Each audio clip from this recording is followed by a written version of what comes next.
ನಮಸ್ಕಾರ.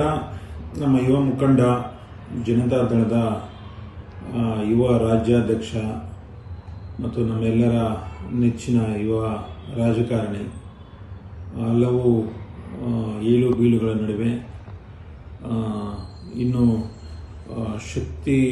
ಶಕ್ತಿಶಾಲಿಯಾಗಿ ಸಂಘಟನೆ ಬಲಪಡಿಸ್ತಾ ರಾಜ್ಯದ ಉದ್ದಗಲಕ್ಕೂ ಇವತ್ತು ಪಕ್ಷವನ್ನು ಸಂಘಟಿಸಿ ಇವತ್ತು ಮುಂದಿನ ದಿವಸದಲ್ಲಿ ತಮ್ಮ ತಂದೆಯವರು ಕುಮಾರಸ್ವಾಮಿಯವರು ಮುಖ್ಯಮಂತ್ರಿ ಆಗಬೇಕು ಅನ್ನೋ ಒಂದು ಏಕೈಕ ಉದ್ದೇಶ ಮತ್ತು ಈ ಒಂದು ಭ್ರಷ್ಟಾಚಾರ ತಾಂಡವಾಡ್ತಿರೋ ಕಾಂಗ್ರೆಸ್ ಸರ್ಕಾರವನ್ನು ಕಿತ್ತೊಗಿಬೇಕು ಅಂತ ಒಂದು ಏಕೈಕ ಉದ್ದೇಶದಲ್ಲಿ ರಾಜ್ಯವನ್ನು ಸುಭದ್ರ ಸರ್ಕಾರ ಆಗೋ ನಿಟ್ಟಿನಲ್ಲಿ ಒಳ್ಳೆಯ ಸರ್ಕಾರ ಕರ್ನಾಟಕ ಜನತೆಗೆ ಕೊಡಬೇಕು ಅನ್ನೋ ದೃಷ್ಟಿಯಲ್ಲಿ ನಿರಂತರವಾಗಿ ಹಗಲಿರುಳು ಪಕ್ಷ ಸಂಘಟನೆಯಲ್ಲಿ ತೊಡಗಿರುವ ನಮ್ಮ ಯುವಕರ ಕಣ್ಮಣಿ ನಿಖಿಲ್ ಕುಮಾರಸ್ವಾಮಿಯವರ ಹುಟ್ಟುಹಬ್ಬದ ಶುಭಾಶಯಗಳನ್ನು ಕೋರ್ತಾ ಅವರ ಆರೋಗ್ಯ ಮುಂದಿನ ದಿವಸಗಳಲ್ಲಿ ಒಳ್ಳೆಯ ಆರೋಗ್ಯ ಇರಲಿ ಮತ್ತು ಸದಾ ಎನರ್ಜೆಟಿಕ್ ಆಗಿ ಜನರ ಸೇವೆ ಮಾಡಿ ಒಂದು ಒಳ್ಳೆಯ ಭವಿಷ್ಯದ ನಾಯಕನಾಗಲಿ ಅಂತ ದೇವರಲ್ಲಿ ಪ್ರಾರ್ಥನೆ ಮಾಡ್ತಾ ಮುಂದಿನ ರಾಜಕೀಯ ಭವಿಷ್ಯನೂ ಉಜ್ವಲವಾಗಿರಲಿ.